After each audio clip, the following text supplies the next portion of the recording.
The leaders of China, France, and Germany met via video link on Tuesday over the conflict between Ukraine and Russia. Chinese President Xi Jinping voiced his concern over the situation. He said China is deeply grieved by the outbreak of conflict on the European continent.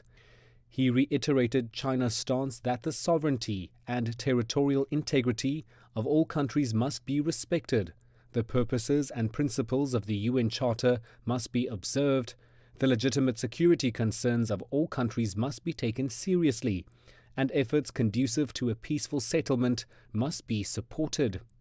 President Xi said the top priority currently is to avoid escalation and a worsening humanitarian crisis. He said China supports peace talks and appreciates efforts by France and Germany, which were echoed by President Emmanuel Macron and Chancellor Olaf Scholz. President Xi also underlined joint support for the peace talks between Russia and Ukraine and called for maximum restraints. He said China has proposed a 6-point initiative on the humanitarian situation in Ukraine and is ready to provide Ukraine with further humanitarian assistance. President Xi also called on all sides to work together to reduce the negative economic impact of the crisis.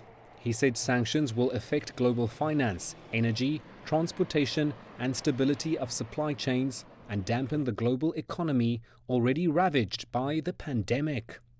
He said China supports France and Germany in promoting a balanced, effective, and sustainable European security framework for the interests and lasting security of Europe, and by upholding its strategic autonomy.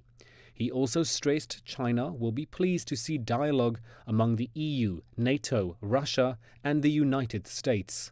Macron and Scholz expressed their standpoints over the conflict. They said France and Germany appreciate China's humanitarian proposal and said that they will cooperate with China to de-escalate the conflict.